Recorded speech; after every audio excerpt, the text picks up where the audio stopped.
Let me tell you something about Yakuza 0. Hi, I'm Ryan. And I am Jose. There we go. So the general format of how I kind of want to talk about this is I'm probably just going to describe um, the overarching story from start to finish. So if you're worried about any sort of spoilers for a game that's been out for several years now, this is your time to stop watching. Otherwise, beyond that, after I'm done talking about the general story, I want to just kind of talk about the what it takes to complete all the sub stories in the game, not necessarily complete your entire completion list. Um, I don't really have the time to do that, and I don't really have much interest in doing that. Typically, I like to complete all my games 100%, but in this case, where a lot of the completionist aspects of it are going to be very tedious and not really all that fun, I'm trying to learn how to respect my time a little bit more than I did in the past. Unlike collecting all the Korok seeds in The Legend of Zelda Breath of the Wild. So, I've got some clips from the general story. It's not going to start from the very, very beginning because the very beginning is kind of boring. And I'd say literally right here with this cutscene is where the story kind of kicks off. And so I'm just going to have these playing in the background as I talk over them. And then we're going to have Jose, if he has any questions, ask me any questions about anything I'm talking about. Um, so, story starts with Kazuma Kiryu um, essentially beating the hell out of some dude. Nondescript dude, the dude's name's not important whatsoever. Um, essentially just fleecing him down. I'm assuming to collect money. Oh, that's right, it was to collect money for a loan shark. So then you essentially walk up to the loan shark, hand him his money, and that's about the gist of it. So you shook down a random stranger? No, he wasn't random. The loan shark was owed money by this guy that you shook down, Oh, and you beat the hell out of him in a place called the Empty Lot. And so that then this entire game is surrounded around the Empty Lot that you beat the hell out of this dude in at the very beginning. And so you beat the hell out of the guy, and essentially from there you get framed for the murder of that guy the very next morning. And holy shit. so yeah, pretty much how that goes. And given this is zero, you play as in case anybody who doesn't know, you play as both Majima, who we have here on the screen now, as well as Kiryu, who we'll see later on in some of the other clips. Um, you'll switch back and forth between them, so this is obviously, uh, I'd say, where the story really kicks off on Majima's side, and I think where the general story kicks off overall for the entire game.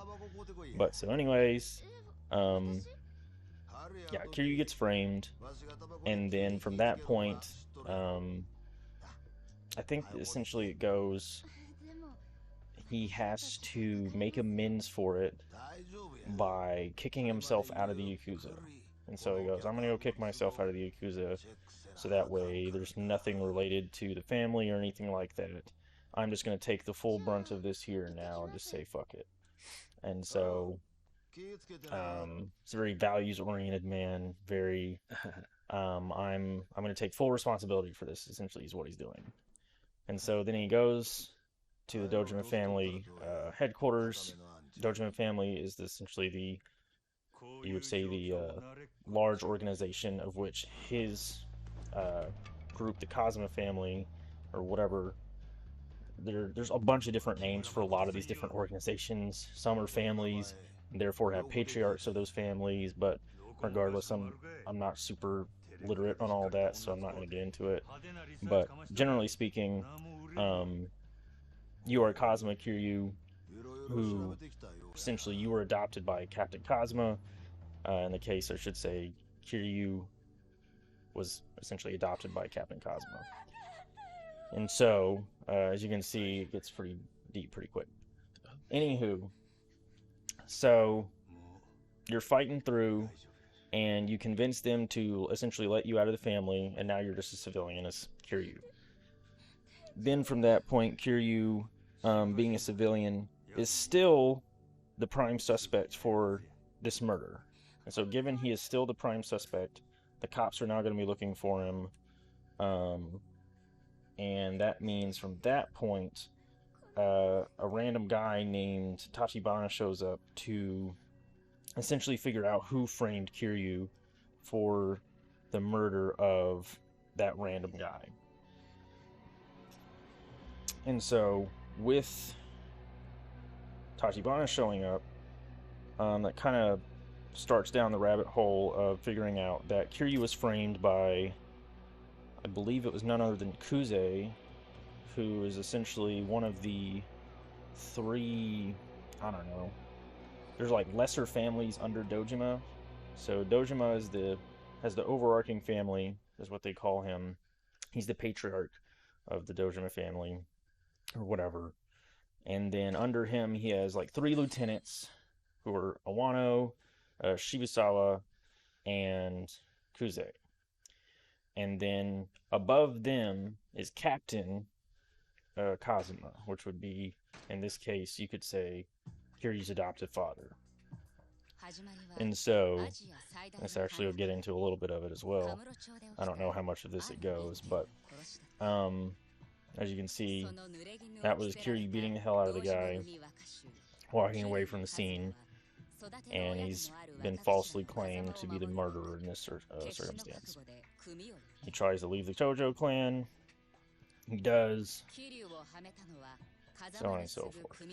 I guess I'm more so, since he is being framed for it, why did he take responsibility and kick himself out? Was it just for the greater good? I think it was just mostly to, I think it's really just to make sure that it doesn't come back on Kazuma, and it doesn't just come back on the Tojo clan in a general sense. He doesn't want it to, essentially, for his fuck up, he doesn't want anybody else to take responsibility. That's like my understanding of it. And so, that's it. It's really just so, he's so detail-oriented that he's just like, look, I don't want anybody else to be blamed for what I potentially did, so that's just what we're gonna, I'm just gonna eject out of the situation entirely. And so, Tachibana shows up, and he owns a real estate agency, and from that point, you are now employed by Tachibana to go and do some work for Tachibana's real estate company now that you're a civilian.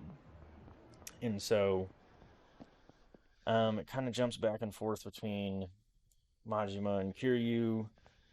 And so, pretty much what it comes down to is that Kuze frames you for the murder of that guy.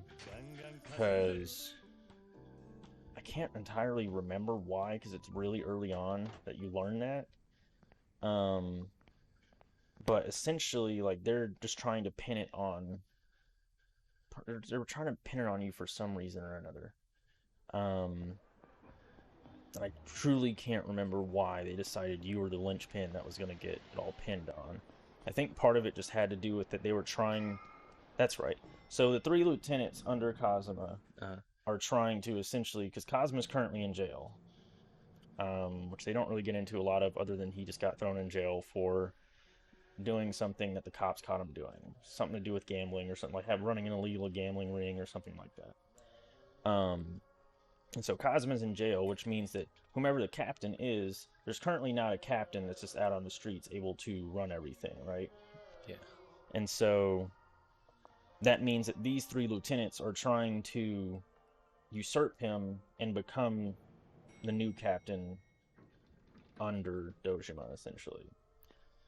And so I think that's why he was trying to frame you, because essentially all three of the captains are trying their best to gain access to the empty lot, because the empty lot, as I said earlier, being the whole reason for this game's entire story, is the key to the Kamurocho revitalization project, which essentially, just imagine they own everything in Kamurocho, that essentially the Yakuza do, in this case, the Tojo clan.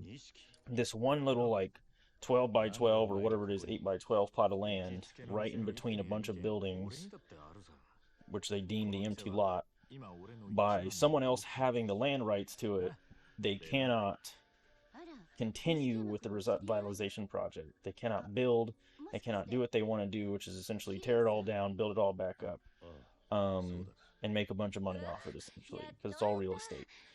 They can't do that given that someone owns this plot of land. And they don't know who. Nobody knows who. And so Kuze, Owano, Shibusawa are all trying to figure out how to get that plot of land. So that means they're trying to figure out who owns the land, and therefore either to buy it off them, kill them, whatever's necessary to get it done. So that way they can then say, hey, I got the land for you, boss, being in this case Dojima, and say, here you go, Dojima, I got the land, make me captain. That, I think, is the long and short of it, of the like beginning part of the story. And so then that leads essentially into, now that Kiryu's been kicked out, and then now that he's been hired by Tachibana, Tachibana has really good resources to find the owner of the empty lot. And so he's found the owner of the empty lot. So now all three of them are trying to find Tachibana, or get a hold of Tachibana, and beat the information out of him. And given that Kiryu, they now know, is employed by Tachibana, they're now also trying to beat the hell out of Kiryu, which you'll see here, to get the information from Kiryu about where Tachibana is. And so right here you'll see that Oda, who is essentially Tachibana's right-hand man, gets the shit kicked out of him by, in this case, Owano and his goons. And so they're coming in and they're trying to fleece Kiryu for the information, and Kiryu is not going to do it either. He's not going to fleece the information. He's not going to give away where Tachibana is. So did Oda know where he was, or? Oda knows where he is. Oh, damn. I think partially in this situation, I think right here in the story that you're seeing in this clip, Oda doesn't actually know, and I don't think Kiryu knows exactly either, because Oda, knowing that everybody's looking for Tachibana, says, he calls Tachibana up and says, Tachibana, go somewhere where no one can find you, and don't tell me. Don't tell anybody. And so he goes off to, an undescribed location, and nobody knows where he is now. So even if they were to try and get the information, they're not going to know the information. And so anyways, then you can kind of, I would say I can cut over to where Majima's side is. So that first clip you saw of Majima there in the bed, and the big muscly man with the tattoos walking in on him, that is, I'd say, where the story really starts to take off, to where the owner of the empty lot was that woman in that room. Oh, the blind girl. The blind girl. And so, essentially, Majima on his side, you got to start all over and begin to describe his part of the story. Majima has been kicked out of the Tojo clan. He is also a Yakuza, or once was a Yakuza. He was kicked out because I think he essentially disobeyed an order, or he was really, really adamant about disobeying an order. And so, anyways, that order in this case was to not go and kill a certain head of a random part of the Yakuza. So there was, there was a guy who was in jail who was the head of this one little, essentially, I don't know what you call it. Essentially, there's this one little tiny family of Yakuza. There was a head that was in jail. He was essentially being released from jail after whatever period of time, and he was going to, start building up his family again to become a bigger part of the Tojo clan. And so, in doing so, and them knowing that, So they just gave Majima the order, don't kill this guy. No, so essentially, it was something like that, yeah. To where Majima and his sworn brother, because he has a sworn brother that I don't remember the name of right now, because he shows up at the very beginning, and they, everything that Majima does, essentially, is in relation to getting back into the Yakuza, because of how terrible he feels about the fact that his sworn brother went and took all the heat and did the entire job by himself. Because essentially, both he and Majima were going to go kill this head of this family and everybody that was at this bar or whatever it was at the time. And so what happened was they stopped Majima from doing it and said, you're not going to go. No, you're not doing it. And then he was like, no, I got to go. My sworn brother's there. I have to be there because he's there. I can't betray him. And so he was going to go, and therefore, by defying them, they essentially chained him up, beat the shit out of him, and said, we're kicking you out, and we're essentially going to go, we're going to lock you up somewhere, is what it really comes down to. And so Majima feels terrible, and he's essentially trying to get back into the Yakuza to make up for what happened to his sworn brother, essentially. Because his sworn brother gets thrown in jail, I think, is all that happens to him for going, and he essentially single-handedly murdered all those people by himself. Oh, shit. Yeah.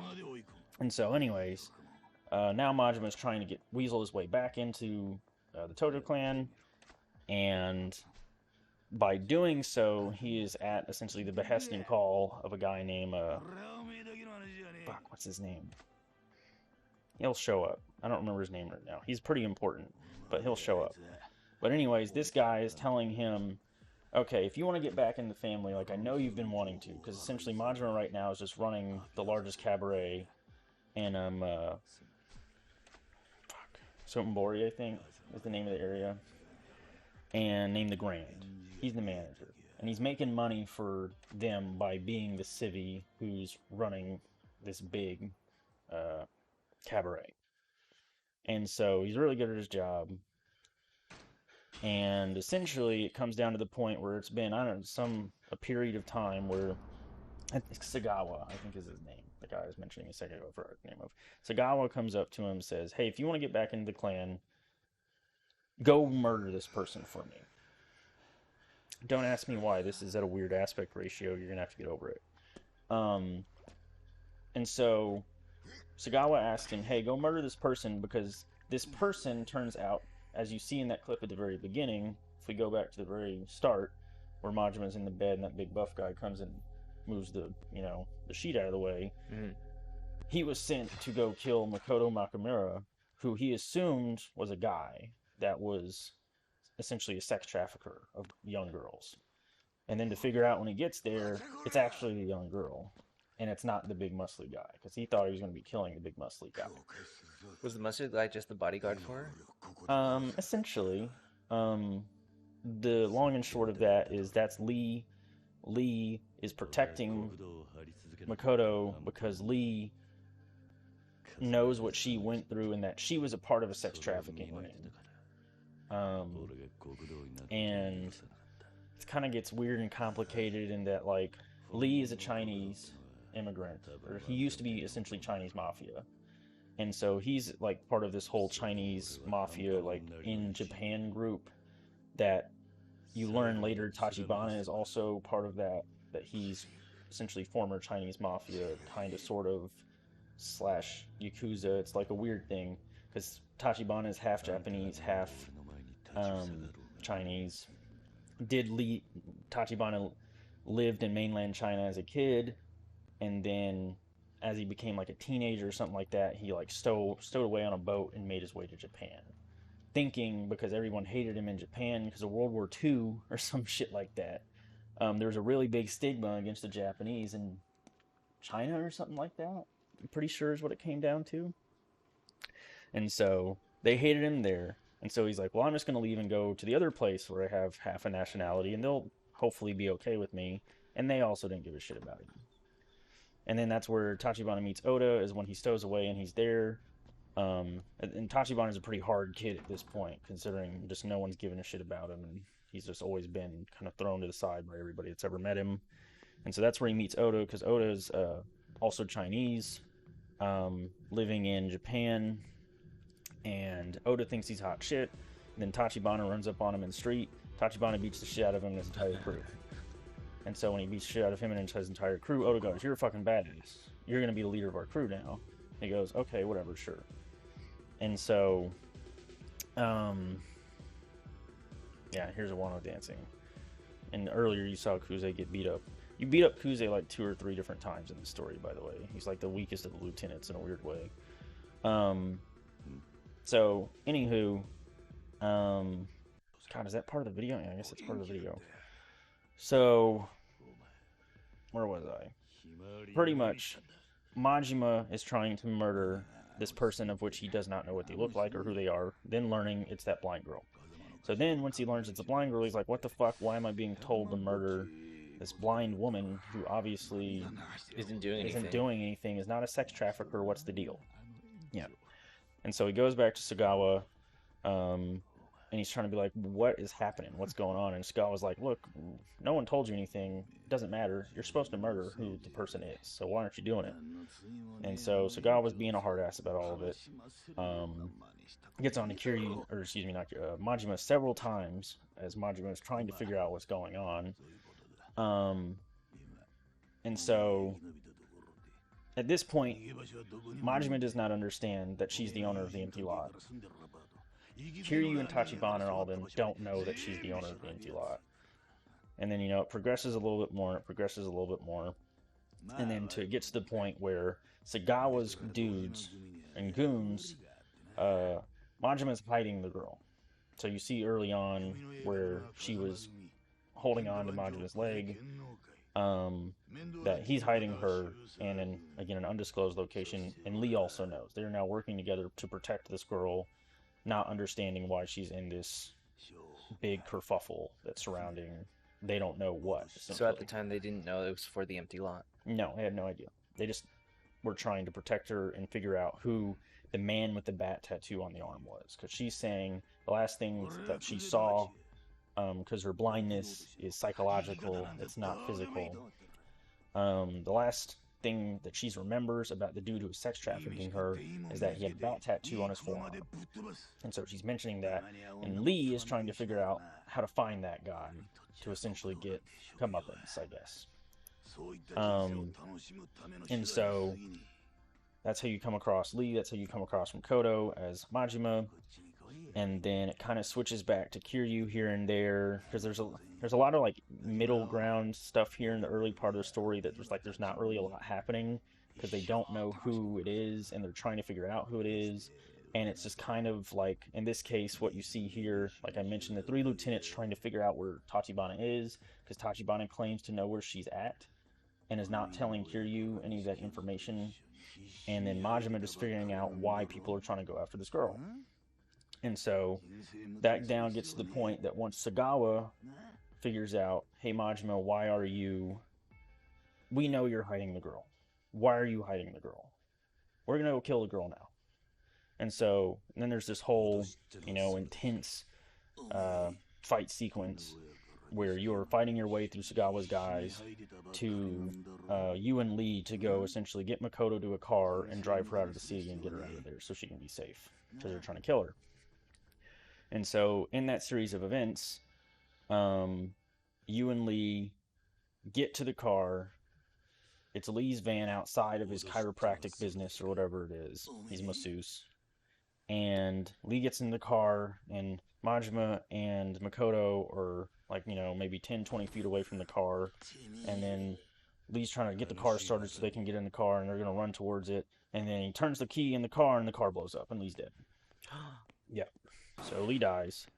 And so from that point, you have a lot of stuff happens really quickly as soon as Lee dies. So essentially, Sagawa comes up and goes, told you, man. Told you not to fuck around. Told you that what you're supposed to do. You're supposed to kill the girl. And look what happens. This is what happens. So then from that kind of point forward, very quickly, Sagawa is about to, I think, shoot Majima. And then literally within the moment that he's about to shoot Majima, or shoot Makoto, it doesn't really matter. In that moment, another dude comes up and fucking shoots Sagawa. Sagawa is not dead. Don't think he's dead. But he's now shot and laying on the ground. And this dude who now shows up is just a dude in a really nice white suit, and no one understands who he is, or where he came from, or what the fuck just happened. And so he comes up and bashes Majima in the face to knock him out, and takes Makoto. So now this random guy has Makoto. Real Men in Black action. Just other than him having a white suit, yeah, kind of. So, anywho, jump back over to Kiryu's side, and then Kiryu still being, essentially, as you see here, this is what's essentially happening on Kiryu's side at that moment, is that he's being chased down by the three lieutenants, who are trying to get the information about Tachibana, given Tachibana knows who the owner of the empty lot is at this point. And so they're all trying to get him to either join their side or do whatever the case may be to give up Tachibana. And he's not going to do it, obviously, because Kiryu's a man of his beliefs. And so he's going to walk out. And obviously Iwano was lying about the fact that there's a bunch of dudes out here because he opens the doors and no one's out there. Piece of shit Iwano. And so, anywho, I think very soon after this, you as Kiryu are kind of running around the city, just trying to stay away from any of the Dojima people. Just trying to stay away from all Yakuza, so on and so forth. And so you run. Eventually Nishiki, which is your sworn brother, which is this guy here on the screen, he tries to help you, and he picks you up here, and he just takes you off into a nondescript area. A lot of the stuff that happens with Nishiki in this story is kind of irrelevant. It doesn't play a real part in it, other than just going, Nishiki's your sworn brother, and boy, are you guys sworn brothers. So he helps those transitions. I mean, kinda. Yeah, he's just like he just happens to show up to, like, I guess, transition to other parts. Yeah, that's about it. He helps more towards the end of the story in a more direct way, but literally right here, I'm gonna have like 3 or 4 clips back to back that all relate to Nishiki essentially taking you out here in the middle of nowhere because he's gonna shoot you and essentially put you out of your suffering. Because if you don't give up now, you know what the Yakuza is gonna do to you. They're not gonna stop. They're going to torture you. They're going to beat the fuck out of you. So I'm just going to shoot you now. What the fuck? Well, anyways, these clips will play out, and you can see what happens there. But I'm gonna kind of move on beyond this and just kind of describe what happens. And so, anywho, Kiryu ultimately does get away from all of the Dojima guys. He tries to hide, and they keep finding him until eventually Tachibana shows up, driving a fucking Corvette or some stupid, like some sports car, and drives through all the Dojima guys, including the 3 lieutenants, who have cornered Kiryu at this point. And Kiryu hops in the car, and then Tachibana drives off, and he's like, I suck at driving, by the way, because he's run into everything during this entire time. And so Tachibana and Kiryu are talking, and as they're talking, Tachibana is describing to him that, hey, so yes, I do know who the owner of the empty lot is at this point. There's a lot of stuff I know I'm not telling you, but I'm going to tell you. And so I think he goes on, he tells him at that point, and at this point, Tachibana passes the fuck out, and you don't know why. And then Oda shows up, and Oda's like, oh shit, we got to get him back to, there's like this little tiny part of Kamurocho, where the Chinese mafia essentially have their tiny little corner of it, of Kamurocho, right in the middle of it.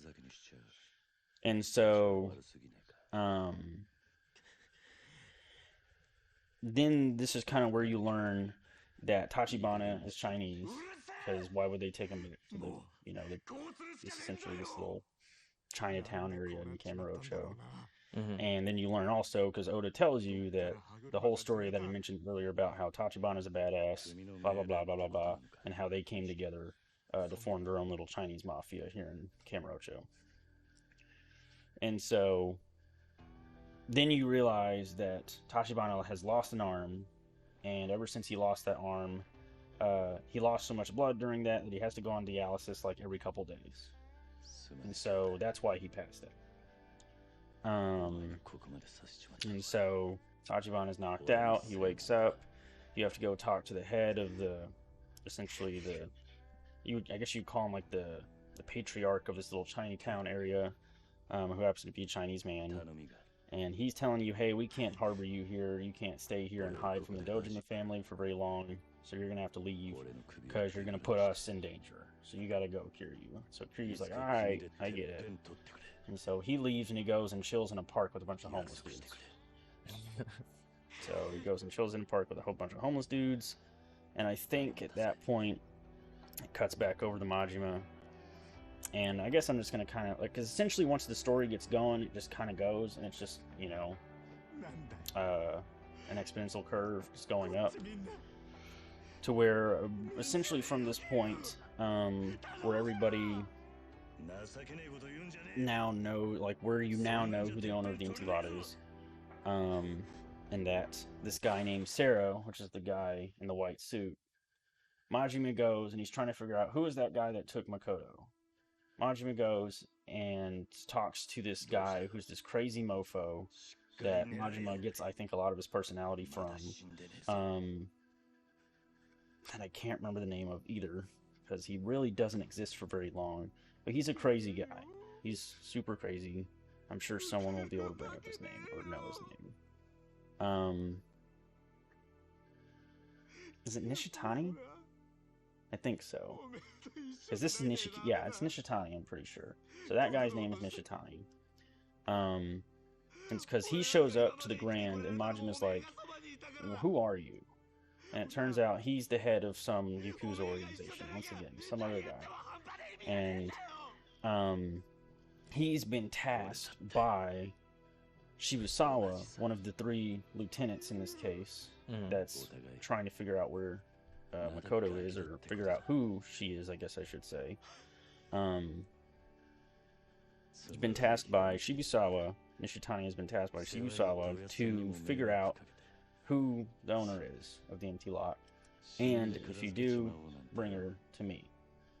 And so Nishitani tells Majima this, and then just because he's crazy, decides to fight Majima in the Grand, and Majima's like, look, I'm the manager. Customer's king. I can't fight you in my own store. Or whatever, my own establishment. And so then Nishitani's like, alright, calls the cops and says, hey, there's a crazy man with a knife trying to rob this place. And he's like, I'm no longer your customer. I'm now a thief. So now you can fight me. And so then they fight. And it's a boss fight or whatever. They fight. And then he goes to jail. The cops show up. He goes to jail. And then from that, you kind of cut forward. And Majima has to get in contact with a guy named Billiken. Billiken can get you, he's a detective or some part of the police force who can get you into the jail to go talk to Nishitani, given that Nishitani was obviously had some part in all of this. And so that's when you figure out, oh, okay, he was tasked by Shibusawa to figure out who and where Makoto was. But essentially figure out who the owner of the empty lot was. So we go from there. Very quickly, soon after, for some reason, I'm assuming because Nishitani can't show up in the rest of the games, given this is a prequel, gets offed right there in the jail. A cop comes up and shoots him, essentially is what happens. And then I think the excuse for why that happened is that the cop was paid off by, I think, Shibusawa or one of those 3 lieutenants or something like that, I believe. Because essentially he didn't do his job, and essentially the cop just runs up and says, hey, they're paying me a lot more than you're paying me, so I'm gonna kill you. And so shoots Nishitani a bunch of times. You assume Nishitani's dead. Pretty sure he's dead. And then from there, I don't... Right, and so at this point, you were trying to figure out who's the guy with the white suit. Nishitani is telling you that guy is part of the Nikyo, I think it's Nikyo Consortium. And then from there, I think that's where like all of the players are out now on the field, now that you know who he is, because his name is Sarah. He's the leader of the Nikyo Consortium, and that's where I can kind of stop jumping back and forth, I think, even though it's been 33 minutes. And so, essentially, what it comes down to is Sarah was tasked by Kazuma, being Kiryu's adoptive father, who's in jail, to get a hold of Makoto, and then hopefully hand her off to Tachibana to have her sell the property to Tachibana. And so that way they would have control over the empty lot, and she could be taken out of the picture, and then people could stop threatening her. And so I can't quite remember why Sarah needed to hand it off to Tachibana as opposed to just selling it directly to Sarah, but regardless. So I guess I'm kind of confused. Did Makoto know that everyone was after her because of the lot, or No, so essentially, she doesn't have any understanding why any of this is happening. From the very beginning, she has no idea. She has no idea she's the owner of the empty lot. Essentially, she is the sister of Tachibana. Yeah. So, she's anyways, the she's the sister? sister of Tachibana. This is what Majima storing her, um, or whatever. And so, this is very early on when she still doesn't know Majima very well and doesn't really trust her, or doesn't really trust him. And so they have this nice little touching moment to get to know one another. So, anywho, um, no. So she's Tachibana's sister, and Tachibana and her are Chinese, Japanese, you know, whatever. I was about to say half breeds. That's not what I wanted to say. They're They're mixed. mixed. Yeah. They're Chinese Japanese, Chinese Japanese, and pretty much they are all living with their mother back on the mainland. I don't really think they mentioned their dad, but I think their mother is the Japanese side and their dad was the Chinese side. And so I think their mom was like some part of the war ended up as a child in China, and then so she was just there forever, her entire life. And that's where she obviously ends up getting with the Chinese guy and having these two kids. And they hate her because she's Japanese, being they hate her mom, their mom, being they hate Makoto and Tachibana's mom, being the Chinese dude. And so she doesn't really fit in there. They don't fit in there because, again, given World War II, there's a stigma towards Japanese in China. And so take that forward.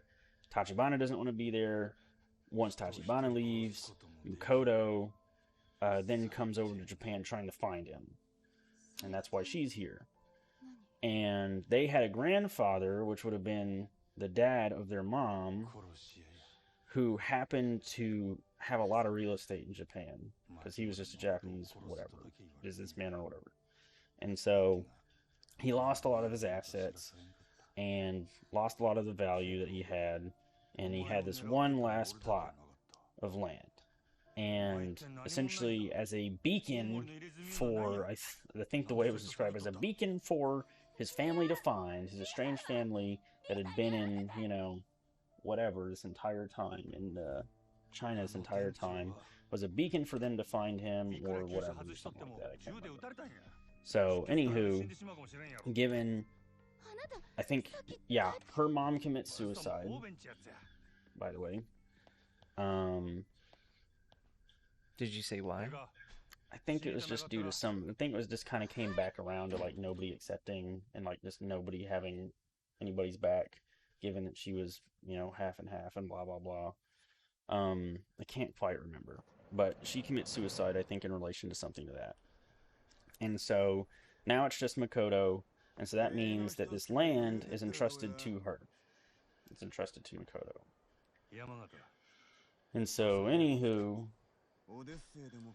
that's how she had the land. She had no idea it was in her name, blah, blah, blah, so on and so forth.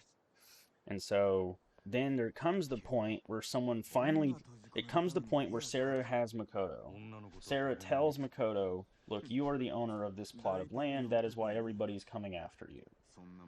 So there you go. And she goes, oh, I guess that makes sense.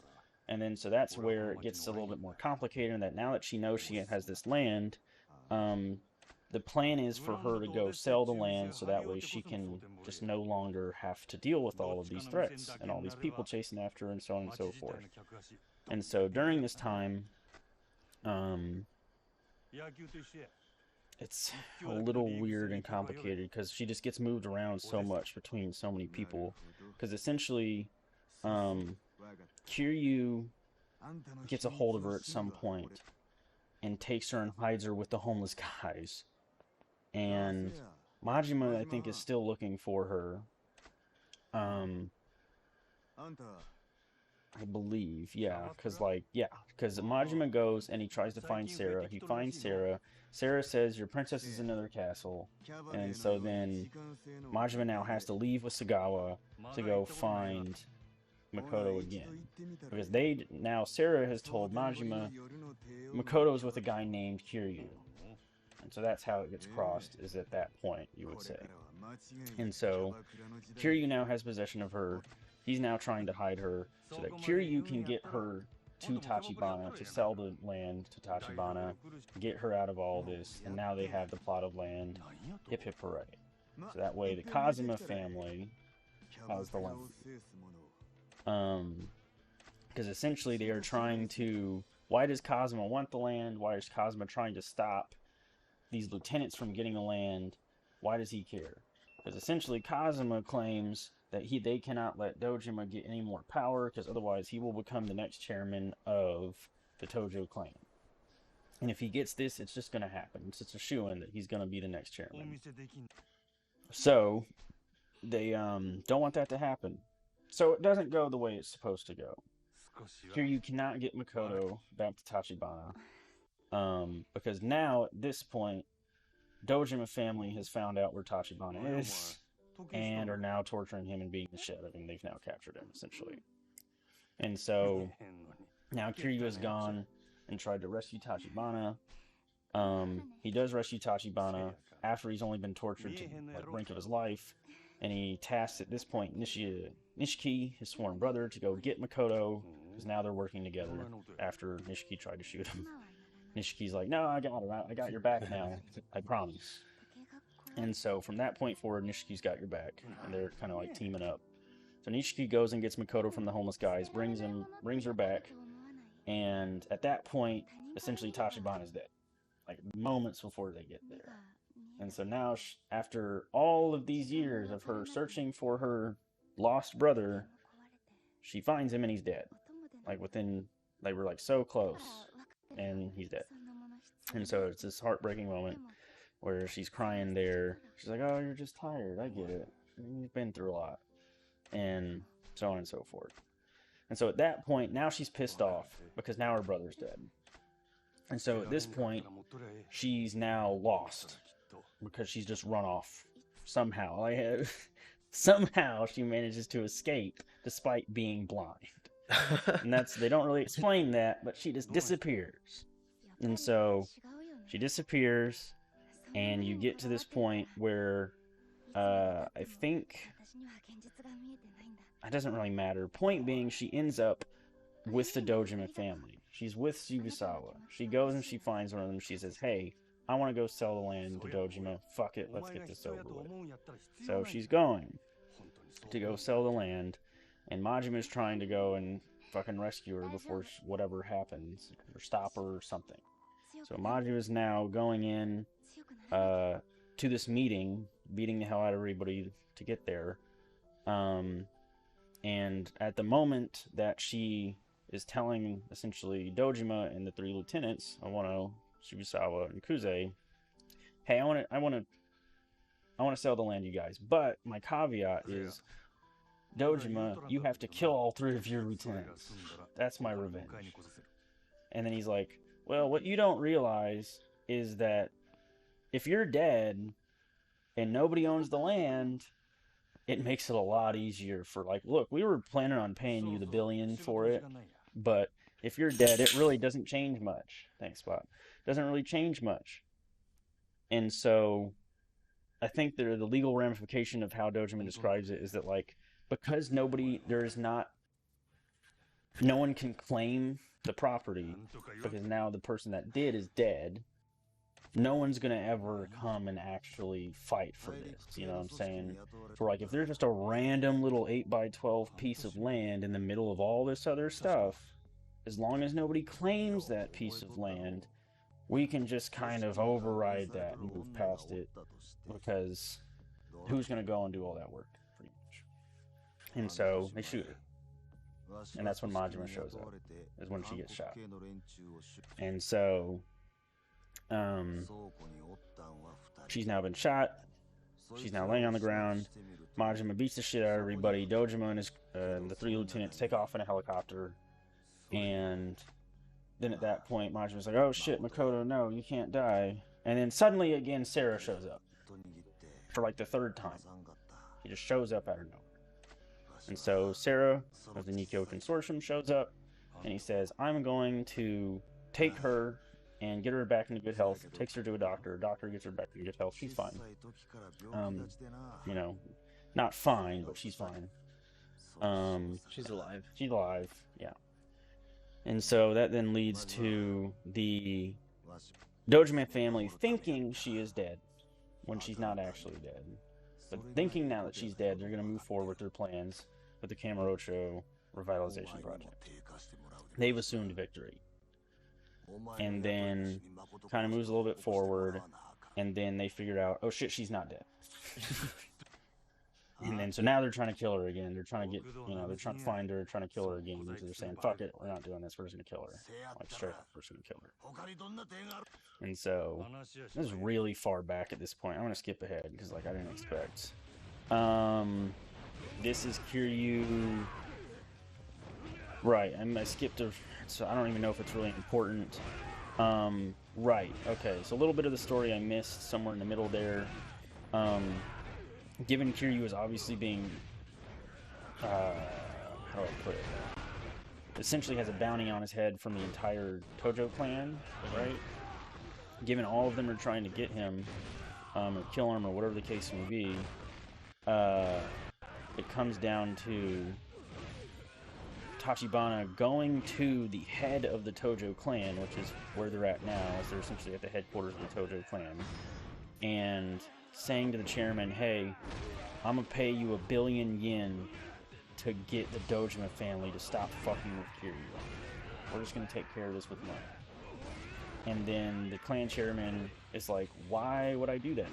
And Tachibana, being a badass negotiator, I guess, goes, look, you don't want Kuze to gain more power, do you? Guess what? If he does, you're going to be the last step before he becomes the next head of the Tojo clan. And do you want that?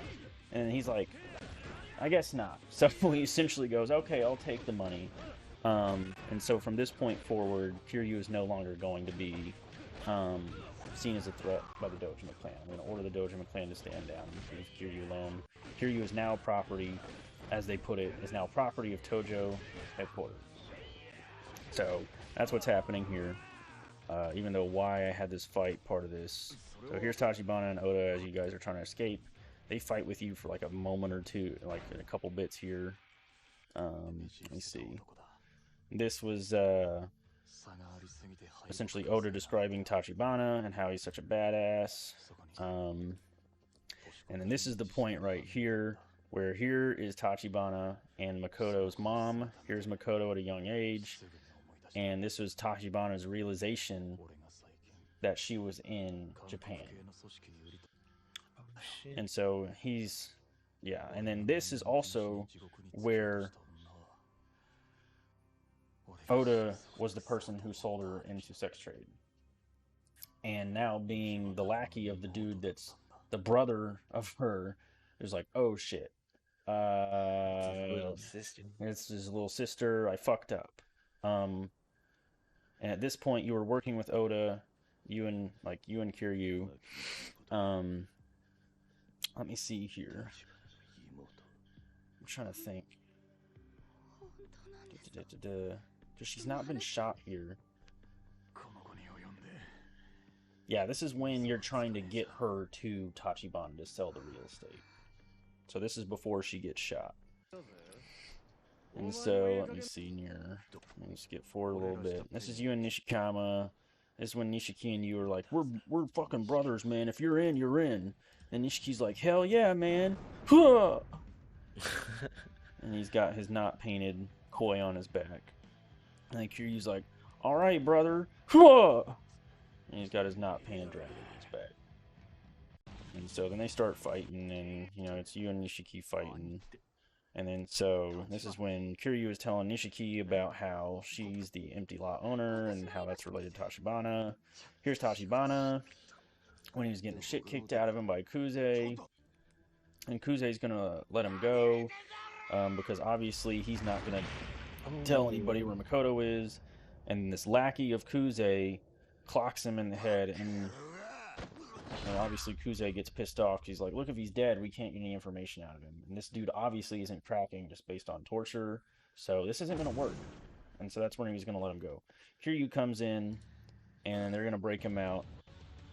And so they're going to fight. This is like the third time you fight Kuze, I think. So you beat Kuze, he takes off with the Tachibana, and then you get outside, and then Nishiki's like, oh shit. Where's my brother? And they just don't really say anything. And they just let her figure it out. Wait, did he really end up dying because of that? Yeah, he died because essentially the hammer to the head was what killed him, pretty much. Oh, shit. And so she's freaking out because, like, oh, fuck, he's dead.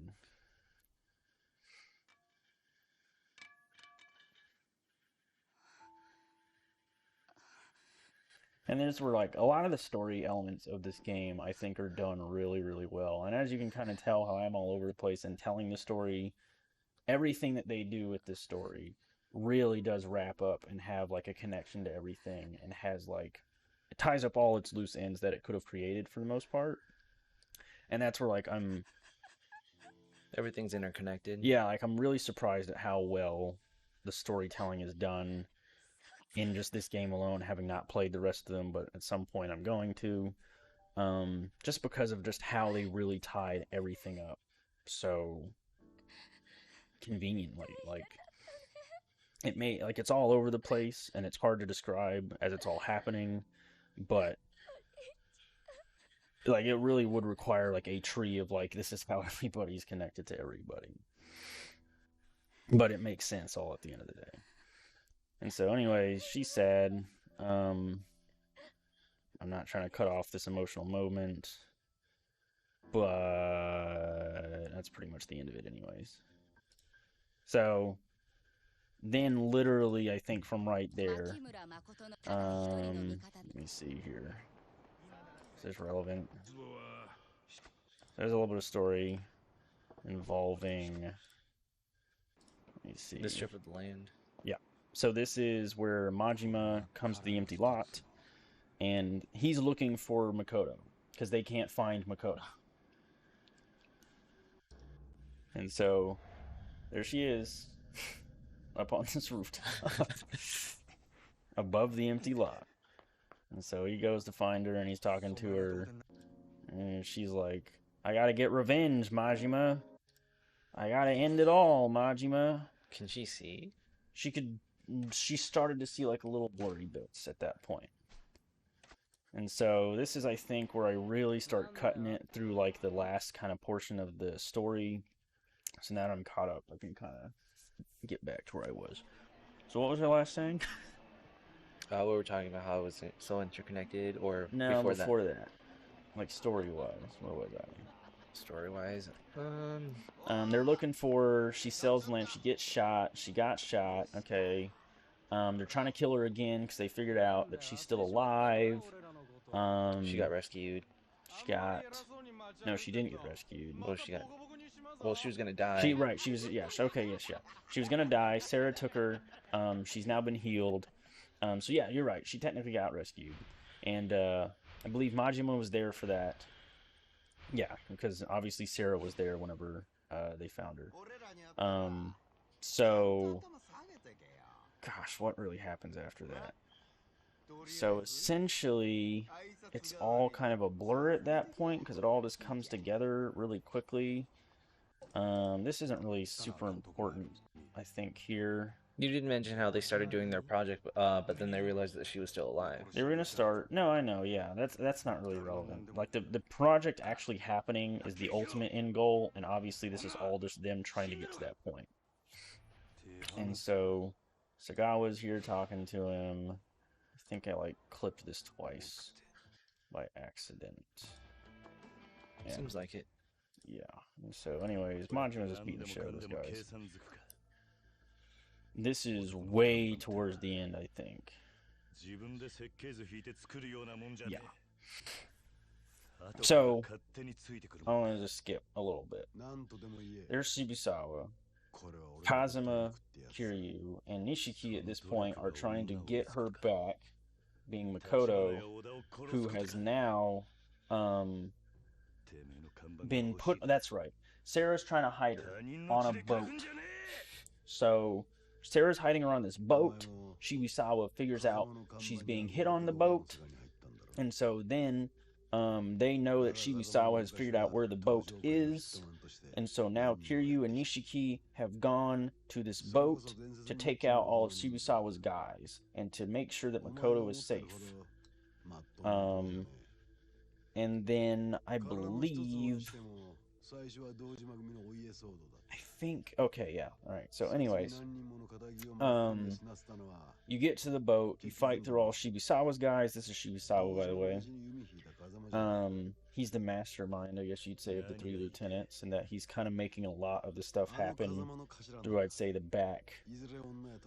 I'd say like the back 2/3 of the story. Mm-hmm. And so, his whole reasoning for doing all this is he wants to become captain to overcome Kazuma, being, you know, Kiryu's adopted father, and become captain. But then he also wants to get rid of Kazuma and everything related to Kazuma and get rid of Kazuma's legacy to gain his own legacy. Because the legacy is all that matters to him. Because really, I already have money, I already have power. All I just need now is a legacy. That's essentially Shibusawa's belief. And so that's where he's telling you all this shit right now. And Kiryu's like, who gives a fuck about a title? Who gives a fuck about any of this? And he's like, oh, guess what? I'm a dragon. I got a big dragon. Look at me. And then he's like, there can only be one dragon. And Kiryu's like, I don't give a fuck. But you're right. There can only be one dragon.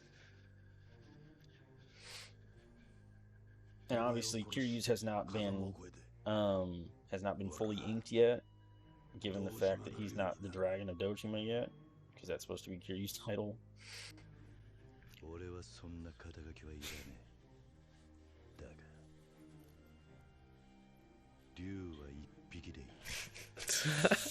So yeah, and so then you fight To the death? No. Huh. That's interesting. Whew, I'm a dragon too, and then you fight. Let me see. And you're about to fight right here. I did a double clip again. That's literally the same clip. Is that my very last clip? Did I do any more clips after this? I wonder. I think that was your last clip. No, this is a new clip, because it starts with this. So, you fight him. The fight's kind of neat. You beat shit at him. And then, this is what I thought was kind of neat during this fight, is obviously like the little cutscenes in between, but just like having these dumb moments like this on the guardrail, where he's like trying to fight back, and he's beating the fuck out of him, and he puts his hand up, and he's like, no, stop beating me up. You're like, well, I'm gonna keep beating you up. Nope. Stop that. Bam. Bam. And so, anyways, this is essentially your last boss. And just keep fighting, and you eventually just keep beating the fuck out of him. Yada yada yada yada, beat the fuck out of him, so on and so forth. And just slightly coming over. And so here's your he's on the ground. Kiryu's real mad at this point, because he's like, Shibusawa's gonna say here, look, if I'm alive, I can still do stuff. I'm not going away until I'm dead. So, this is your time to kill me. As he's saying, I'm gonna kill all of y'all if you let me live. Like I killed Tachiban. And so then Kiryu's like, I'm angry, and he's getting flashbacks. I'm gonna beat the fuck out of this man. I'm gonna keep beating the fuck out of this man. He's gonna keep beating the fuck out of this man. He's not dead. And then so this is where he's like, I'm gonna go in. He's a trembling hand. I'm gonna go in. This is it. You're done. This is my first kill.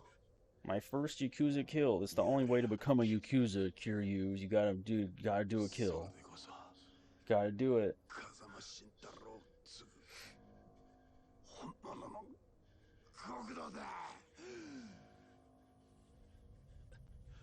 There he goes. He's gonna do it. He's gonna do it. I'm gonna murder you with my fists. Oh, and there comes Nishiki. You can't do it, Kiryu. If you kill him, there's no going back, is essentially what he's gonna say. Yep. Can't do it, man. Can't go over it. You never go back. Okay, so anyways, what is it killing him get you? Don't do it, because if you do it, I'm going to do it. If you kill somebody and you become a true Yakuza, then I'm going to do it too. And so essentially, I'm going to pause here, give myself a little bit of time to catch up, sorry. Pretty much at that point, that's kind of the end of the game, and it's just all story from there. I didn't record all of it, because there's a lot of it is epilogue. And so you beat the fuck out of Shibusawa. They don't really go into what happens to Shibusawa after that. But essentially, Makoto's safe. She's fine. At this point, this guy is named Shimano. Shimano is the patriarch of the Yakuza clan. I think it's literally called the Shimano family or whatever. He's the patriarch of his own whatever family. And so, he's pretty high up. He's pretty powerful. He's the guy that was above Majima. So this is Majima's patriarch. And they don't really get into him very much. You don't see him very much until the very last kind of rush of story. To where essentially Shimano was going to sell out the Tojo clan to this organization known as the Omi Alliance or whatever, or something like that. To give the empty lot to the Omi Alliance. And so he was going to betray everybody, is really what it came down to. And so, in this moment, Sarah knows this and tells Majima, hey Majima, I've got a message for you to send back to Shimano. Take this gun, because at this point in the story, just before this, Majima had gone through Dojima headquarters and beat the fuck out of everybody leading up to Dojima himself and was going to kill Dojima. And then Sarah shows up and goes, don't do it. Just don't do it. Don't do it. And he's like, what? And then so they have a little discussion about it. And then at that point, Sarah goes, look, just take this gun, take it back to Shimano, and say, tell Shimano that, hey, I know you're the betrayer in this case, and you're going to have to own up to it. And Shimano is now going like, huh. And then Shimano says, I'm loyal to you, no matter what. I'm a family man. I'm loyal. So no matter what happens, I'm still going to be here.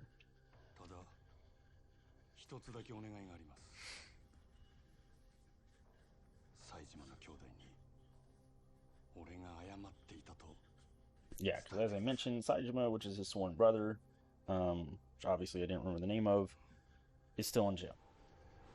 Bam. Oh. That dude was the leader of the Omi Alliance, by the way. They were discussing. And so, by killing the leader of the Omi Alliance, I didn't have jack shit to do with any betrayal. Ain't got nothing to do with me. He's dead. If he didn't, I wouldn't have shot him. Right? So, like, that was a little extreme that you just did that.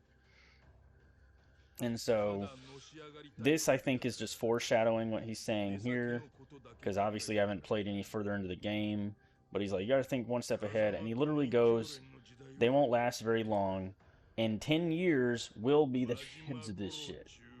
And I'm like, okay, so yeah, with you at my side, we're really gonna get some shit done. And so, that's pretty much that. And then from here, it's pretty much all epilogue. Like, that's, like, So at this point, has the plot of land already been sold? yes. At this point, during the epilogue, it's been sold to Sarah. And so, Sarah, this is Tojo Clan headquarters. This is the chairman here in the middle. You've had it rough, Dojima. You were so close to having the top, and you had everything swept out from under you, and you can just see he's distraught because everything was taken from him. He was so close, and he got fucked.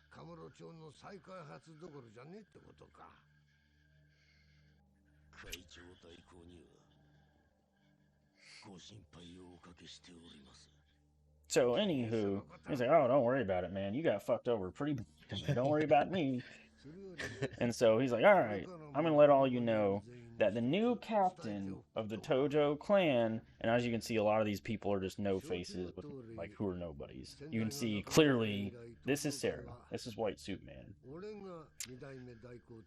Um, and then you could see Shimano over there on the left hand side, and you could see obviously Dojima over there on the left hand side. And so, given that nobody's been captain, and I've been asked to rectify that by Dojima, who's going to be captain? Sarah. So now Sarah's going to be the captain. And as I said, as you can see, there's really only three characters in this room because the rest of these guys are nobodies. And so Sarah is going to now be the captain, and he's now going to be responsible for the Kamurocho Revitalization Project, given that Dojima didn't get the plot of land, and Sarah did. So, move on, move on, move on. Hooray, Dojima didn't win, Sarah won.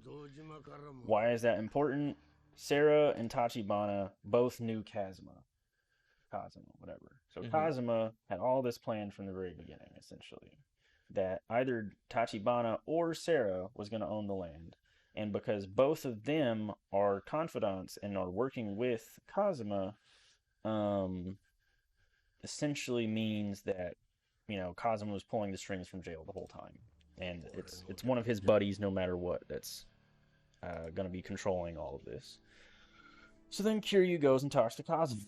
And this is the first time you see him in the entire game. And then at this point, really not all that interesting. They talk about some stuff, and they're just kind of being really vague. And then Kiryu says, "I'm going to rejoin the clan of Yakuza." And then at this point, he's like, "I can't run away. I got to rejoin. I got to do what I got to do." And then Nishiki's like, "Why don't you rejoin the Kazuma family?" And he's like, "I can't do that. I'm just going to join the general clan, not specifically the Kazuma part. I'm just going to go back into the Tojo clan in general." And so this is when he gets his suit, and he's like, "Check out my sweet suit." And then Nishiki's like, "That looks stupid and out of style, or it's going out of style." And the whole joke about this is that given this is what he wears for the rest of the series, this is like him going, "This is me from now on. I make my own decisions." And it's like they're really just saying, "And now we'll play the rest of the series." That's all this really is. You should really listen to your best friend when it comes to picking a suit, because you have terrible taste. Alright. And so now you have Majima on his side, and this is Majima's look. What? Yeah. Well, because what I like kind of failed to get into is that Majima at this point, like you saw like a couple clips ago where like he was just walking down the street and beat the shit out of three random guys. I kind of skipped through it really quickly. Yeah. Um, Seemed like they were making fun of him. he let them beat the shit out of him in like the prior story cutscene, like the just prior story cutscene, because he was really dejected and depressed because essentially everything had been planned for him to do what he was going to do. So very similar to like what Kazuma's been doing. Shimano the whole time was planning on Majima doing what he did, which was Shimano tasked Sagawa to tell Majima, if you want to get back in the clan, you're gonna have to go kill Makoto Makimura. So Majima goes to kill Makoto Makimura to get back in, but from the very beginning, Shimano knew he wasn't going to do it. And so he knew he was going to hide her. He knew that everything was going to happen. And you can go, whatever, sure you did. Essentially, Shimano's excuse for why he knew this was going to happen is like, look, I know you. I know how fresh-faced you are. I know you wouldn't kill this girl based on everything that happened. Wouldn't it be even better if she fell in love with you anyways and just sold us the land because you're essentially her knight in shining armor? And that was essentially his reasoning for it. And so, obviously, things did not go to plan on his end either. Kazuma ultimately kind of got everything that he wanted. And so, anyways, because Shimano lets Majima know this, Majima now is just so depressed and dejected because he's like, the entire time I was just a fool. I was just a choker. I was just a gag. A Y'all. puppet. Oh, yeah, I was a puppet. And so at this point, he's like, well, fuck it. Fuck everything. If you want me to be your. I think he literally says, as a ploy to his like nickname being the Mad Dog of whatever. It's maybe the Mad Dog of Shimano. I don't think it is, but he's the Mad Dog. Just like Kiryu is the dragon, whatever. And they say, look, you've got a look of a mad dog in your eye, is what Sagawa says whenever he beats the shit out of those three guys. Because essentially at this point, Majima's made his character switch from what you see throughout the entire game leading up to that point, which is he's very cut and dry, very kind of business oriented, very goal oriented and focused. Um, Seems like he has a fairly stable head on his shoulders, and then from that point is where he goes, fuck it. Fuck everything. If this is what this is going to be, fine. I'll be your puppet. I'll be whatever you want me to be. Fuck this shit. And so that's when he goes crazy. And this is his look for the rest of the series, and where he essentially goes crazy. And part of that they attribute to his personality is a combination of Nishitani's, the guy I mentioned that was crazy Mm-hmm. before, who called the cops and all that kind of stuff. And Nishitani also used a knife, and so he kind of adopts the knife usage and the crazy fighting style that Nishitani had. And so Majima's personality is kind of like a combination of almost like Nishitani and Sagawa, neither of which make it further into the series because they both die. Which, during this epilogue here, you see that they're talking it out. And this is, what he looks like for the rest of the series. I'm going to have more fun. I'm going to live a crazier life than any of them. Because this is what he's determined is the right thing to do, I guess.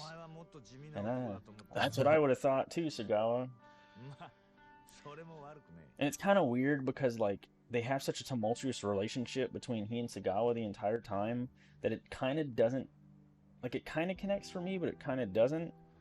Because for some reason, Majima has an adoration for Sagawa, despite Sagawa literally, like, having beat the shit out of him and almost, like, clocked him in the head with a baseball bat in one of the torture sessions, and kind of had to, like, having kept him on a leash for all this time in Sotenbori, or the entire time.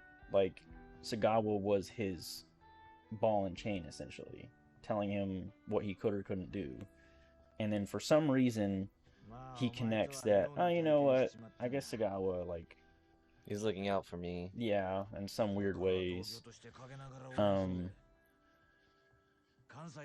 Tough love. Yeah. And so Sagawa's being kind of nice, and then Majin was like, I'd be okay if I never saw you again. So see you later.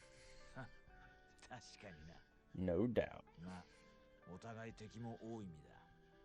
And this is kind of weird, and this is a little emotional. And so, and this is where, like, he kind of starts getting into this weird adoration that I didn't quite understand.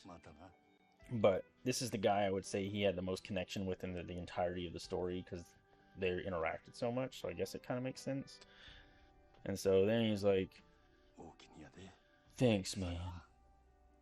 I guess at this point, since it is an epilogue, what happens to the cabaret? Is he still the owner, or?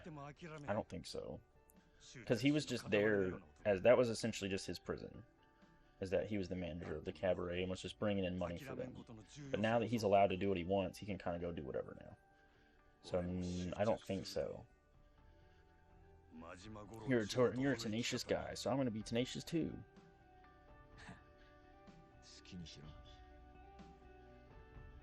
He refers to him as Tiger a lot of times throughout the story.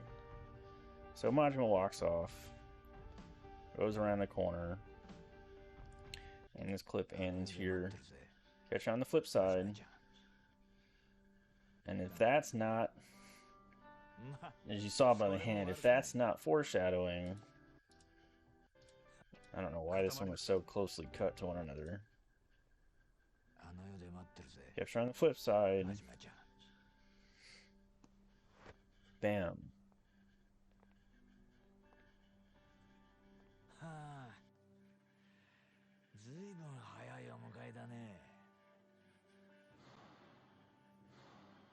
Oh. He's part of the Omi. Or works with them, I should say. And they off him. You can assume because Shimano killed the head of the Omi Alliance and Shigawa was there and didn't really do anything, I guess, that they think he's partially responsible to it. So, well, time to go. And he gets bopped. And then this leads into the epilogue of Makoto and Majima. So these thugs are harassing her and essentially trying to tell her to come back and do the sexies, or let's sell you into some sort of sexy times. And at this point, Majima walks up. She doesn't know who Majima is, because she never saw what Majima looked like. But he knows what she looks like, obviously, given that he helped her the whole time. So she has no clue that that's the guy that helped her.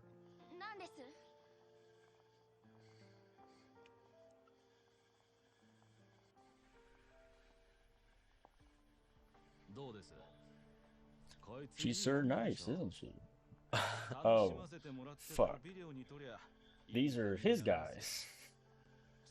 These are Majima's dudes. What? They work for him. Or they work under him, however you want to see it.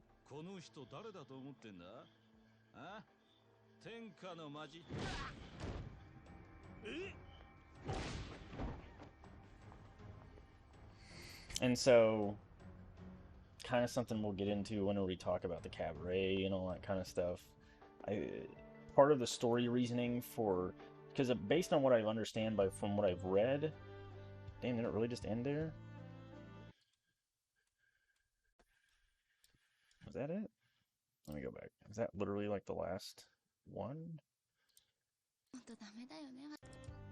Oh, that's weird. I guess those didn't record right.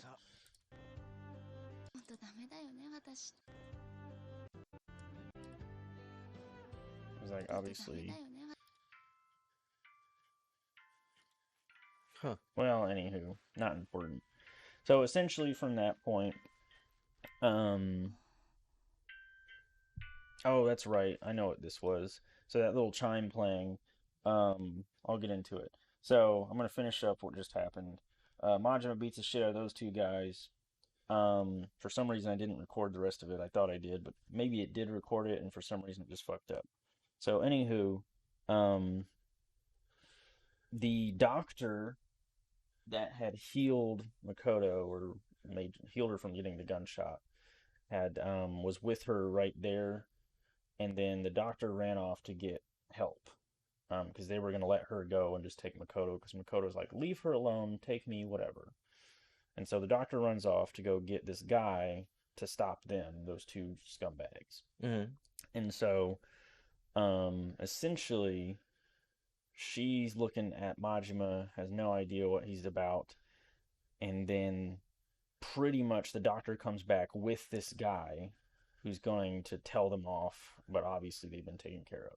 So the doctor runs up and goes, hey, what the fuck is going on?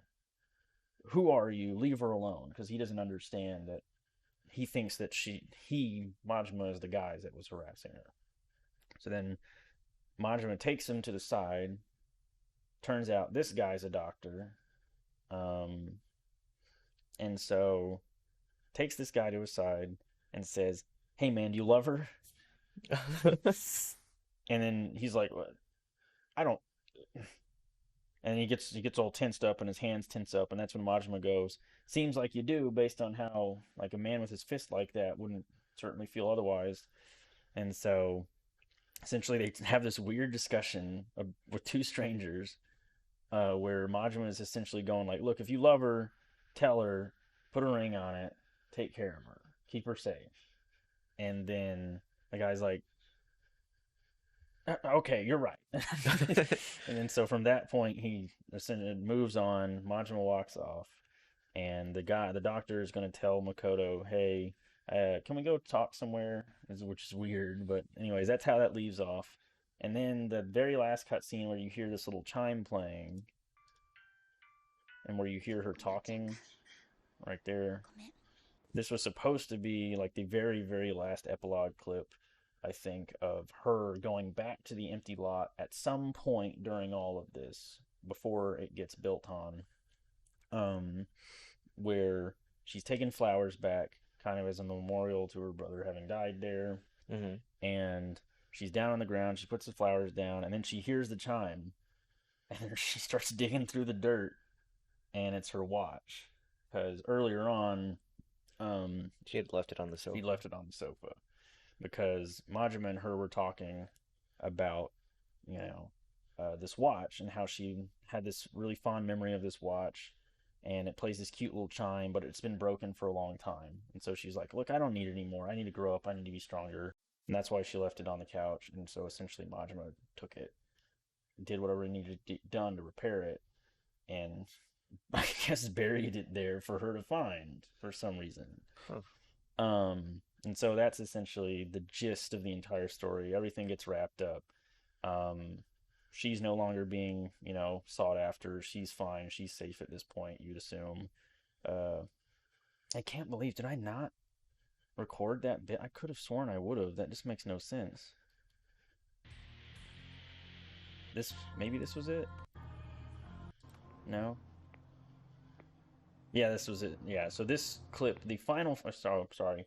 After that clip, there's the clip of Majima walking down the street, Kiryu walking down the street, with a huge crowd of people walking around them. And then they essentially are this far, like they're, we'll say 10, 20 feet away from one another, and they see one another, and they're looking at one another. And then Majima just goes, Kiryu-chan! And then it just fucking, like, Kiryu just looks back at him and just gives a smirk, and then it just cuts to black. Because as I'm assuming anybody that's played any of the Yakuza games knows, their relationship going forward and how fucking crazy Majima is for Kiryu. And so that's pretty much the entirety of that. So that's the story discussion, which only took roughly an hour and a half. The rest of this shouldn't take nearly as long. It's mostly just me airing my grievances in regards to the sub stories and trying to finish all that shit up as someone who likes to get at least like all the side quests and stuff done. So, obviously there's a lot of good sub stories in the Yakuza series. Um, Let me see which one this is. So this is the foreign femme who has to do sexy jobs here in Japan, but she needs a visa. But Kiryu misunderstands it as pizza, and so he goes and gets her a pizza.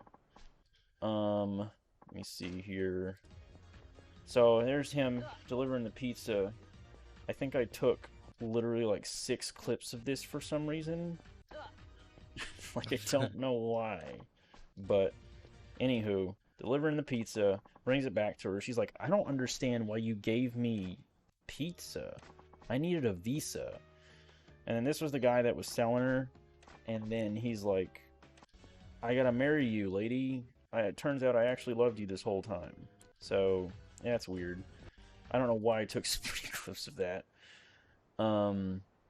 And so a lot of these just have like they're really goofy and really fun. And I think that's like, the strange dichotomy of Yakuza has always been having this really good, like, interesting main storyline that's very serious and dramatic, whilst having such dumb side stories, where essentially these guys are one of the most popular, like you would say, boy bands of the 1980s, or just maybe rock bands, whatever, it doesn't matter. Mm-hmm. And they're dressed up as if they are bikers or whatever. Like, so they're supposed to be hard, cool guys. And they're not. They're all dorks and nerds. And so the entire time, they're asking you to teach them How to be a tough guy. how to be tough guys. And so this is me telling them to do Dearly Beloved and to tell these guys all this stuff. And so, like, one of them's the silent one.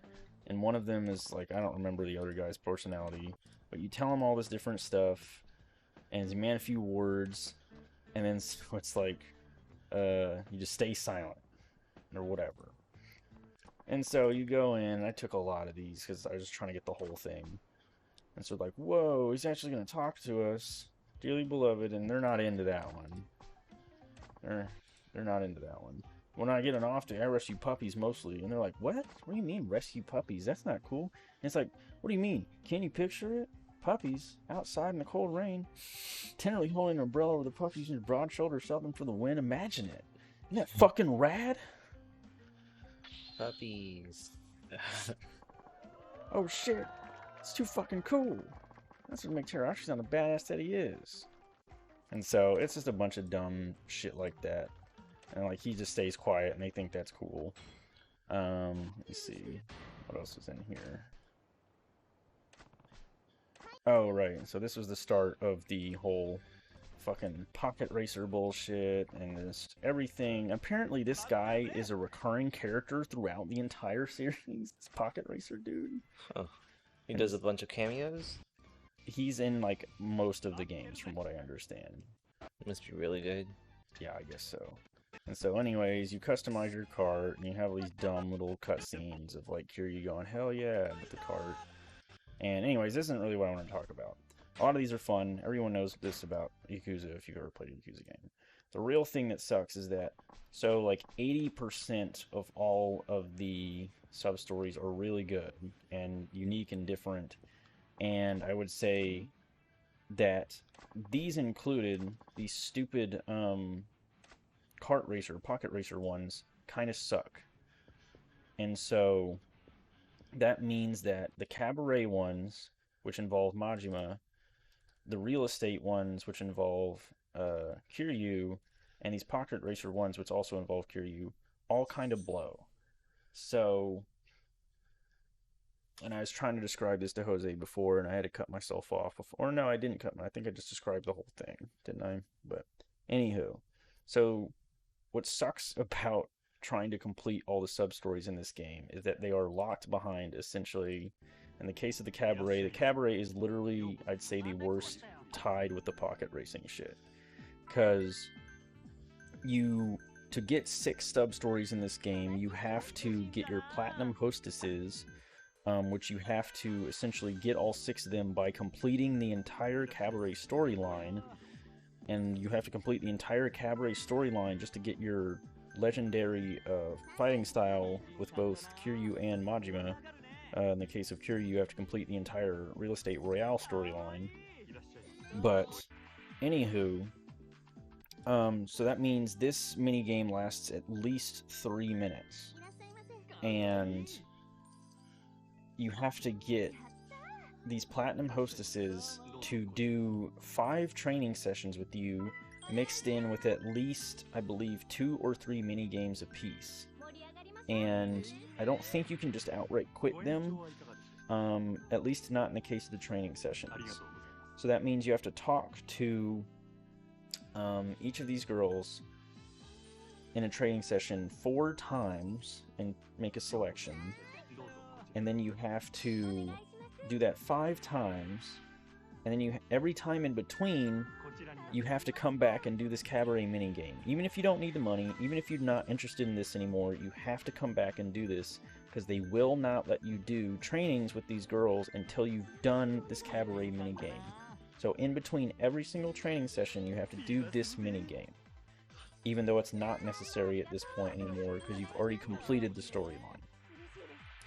And so that results in you wasting literally probably 4 to 5 hours worth of your time just doing this minigame you don't need to do, to where up until a certain point, I just started the minigame and didn't see anybody.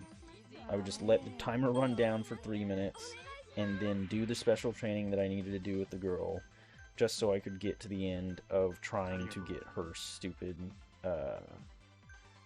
sub-story done. Because you have to complete all of her trainings before you can do her sub-story. And given there's 6 girls, because you have to recruit all of them from the opposing cabarets, that leads you to have to do it 6 different times, which, yeah, it leads to hours worth of wasted time. And so you can also look at that with the pocket racing bullshit of essentially with the pocket racing, you need to have the exact right parts to actually be able to win. And so here's one of the mini games. So I had to do this, which is fine. It's not a problem having to play the mini games. It actually breaks up some of the monotony, but it does make it a little bit worse whenever you're actively having to like get through all of this shit. Because you have to do the same songs. In the case if like 2 or 3 girls have the karaoke minigame, you're gonna do the same song 2 or 3 times. If you're gonna go play pool, you're gonna be playing pool 2 or 3 times. If you're gonna go play darts, you're gonna play darts 2 or 3 times. And a lot of it just seems really unnecessary just to get a side quest, just to get access to the side quest. So the bowling one is not included in this one? It's not necessary. Yeah, they don't pick the bowling one when it comes to the dates with the girls. I guess taking a girl on a date to go bowling is not the coolest thing, as opposed to karaoke, pool, darts, or dancing, essentially. And so, anywho, yeah, and given that I love you, the fact that the story says, okay, hey, Kiryu or Majima, are you sure you want to do this? Do you want to continue the story? And I'm sure I could have, but me being me, I was like, well, if I go finish the story right now, I'm not going to come back and do the rest of the side stuff. So I have to do the side stuff now before I come back. Because otherwise I'm just not going to do it. I'm just going to complete the story and be done with it, because I'm going to have gotten my closure. I'm going to be over it. And so for just trying to get to finish the game and having to complete all the side story stuff, it probably took me like 2 or 3 nights of just doing random cabaret side bullshit, trying to do random pocket racer bullshit that just wasted hours worth of time. And it's genuinely like my least favorite part of the game is that if they just would have taken out the trainings in regards to the cabaret, or the fact that you just have to do the cabaret minigame to get access to the special training. If you didn't have to do the cabaret minigame in between every single training, because you have to do the cabaret minigame, so you have to do essentially 7 special trainings per girl, 7 or 8, which in between every single one, Jose's rocking out a little bit, you have to do the cabaret minigame, which lasts at least 3 minutes, which means, 3 times 7 times 6, and that's just doing the cabaret minigames. That's not including every single time you have to actually do the dates, or every time you have to do the actual trainings themselves. It doesn't count for any of that. So just, whatever I just said, being 3 times 7 times 6. Right. Because there's 6 girls, and there's about 7... 124. So that's 124 minutes. Just doing the in-between. Is that wrong? It's wrong, yeah. Whatever. 126. 126, who cares? It's a lot of time. It's over 2 hours just dedicated to doing a mini game that you shouldn't have to do, ultimately. And I understand why they don't let you do it, where you have to play that mini game, because they don't want you to just do all the trainings in quick succession and just like super level up one of these girls in the early game. But I much rather would have done that and just had to suffer of having this really good girl that could have just, kind of gotten through it really fast, because the cabaret minigame stuff kind of sucks in the general sense. It's not very fun. It's just a massive waste of time, and it really pads out several hours of the game at the very end. So yeah, cut all the cabaret stuff and I would have been a lot happier.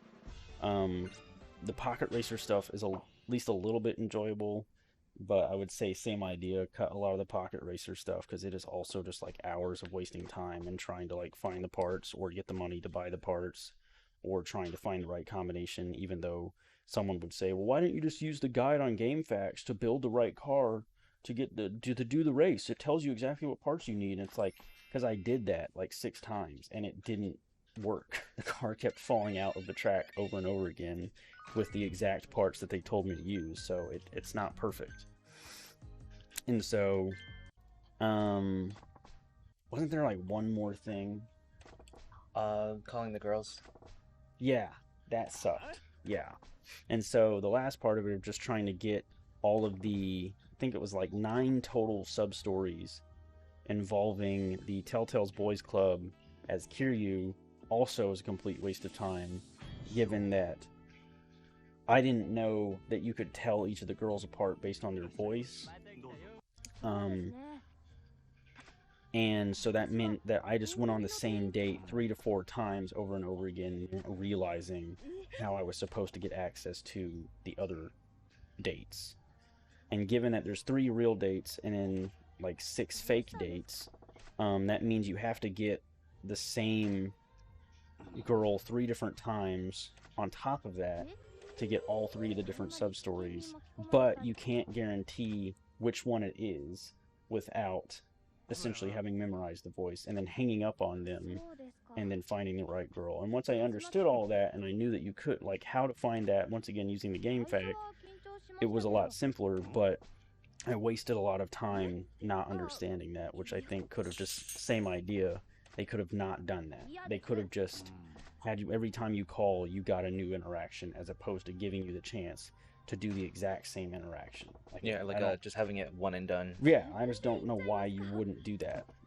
And so that's where, like, between the cabaret, the Telltale's Boys Club, and the pocket racing shit, all of that together wasted, I think, genuinely over like 12 hours, if not more, worth of time. In a game that, like, everything all said and done for me to finish, you know, my first time playing it was about 80 hours total. Um, yeah, it was not fun. And not to mention the last bit that I'll complain about, the very last 2 side quests or sub stories being essentially the hardest fights in the game. No surprise. Uh, being Amon and Amon, being Joe Amon and So Amon. In order for me to actually be able to, like, figure out how to finish the fight as Kiryu, I had to wait on my real estate royale shit. And just to finish the real estate royale shit, like, just to get that maxed out and get that finished and finish that entire storyline took forever of just waiting for money to pile up and just, like, time to go by. Um, which I know someone may say, well, you could also have just gotten the money and then go get beaten up by Mr. Shakedown and then beat him up to get 1.5 time back as Kiryu. And I'd be like, I don't think that would have made a huge amount of difference, because it may have made it go a little bit quicker, but I'm just not sure. And so anyways, yeah, like, there's a lot of padding I feel like that could have been taken out of the game that would have made it a lot better, especially for someone like me who I feel doesn't have that much free time to be giving away to just any game. And I'm overall happy with my total experience with this game.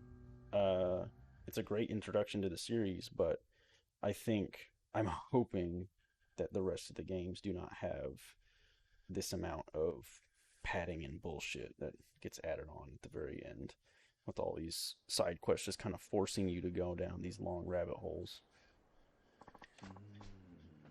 Oof.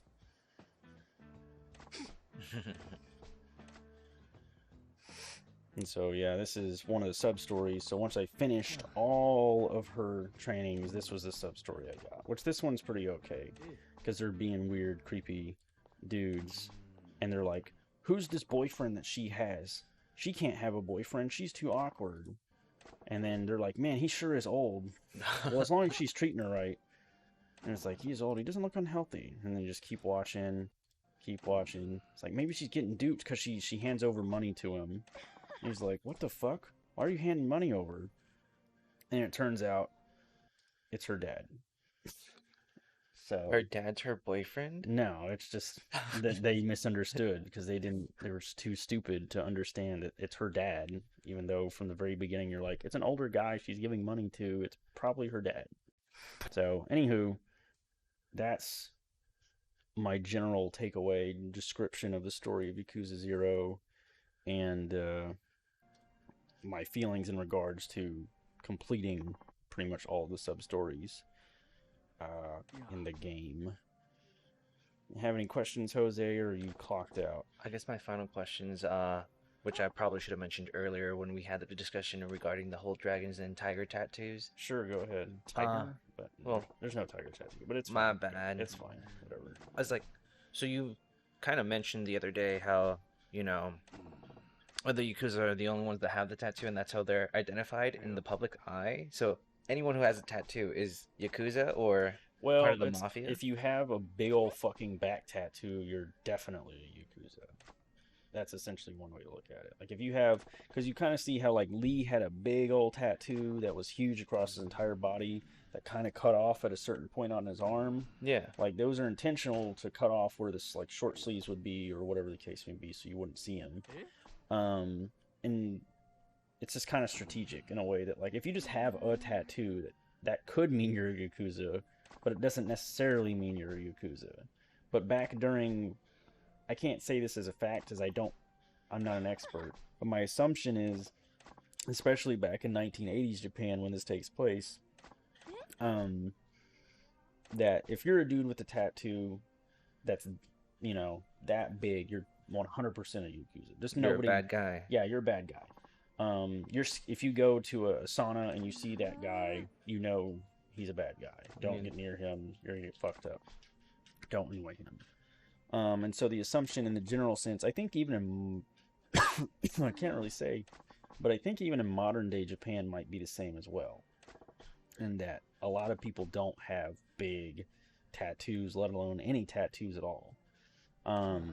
So I mean, like, I think just having small, tiny tattoos nowadays would be more accepted, although I can't say for a fact. But having like this big, giant, like shoulder, like sleeve tattoos and back tattoos, it's a pretty clear indicator that you're probably Yakuza. Yeah. Oh, huh. Yeah. Thanks, Spot. But anywho. Well, that was pretty much it from my end. Cool. Well, thanks for watching, whomever may have done so. We may see you later at some other point.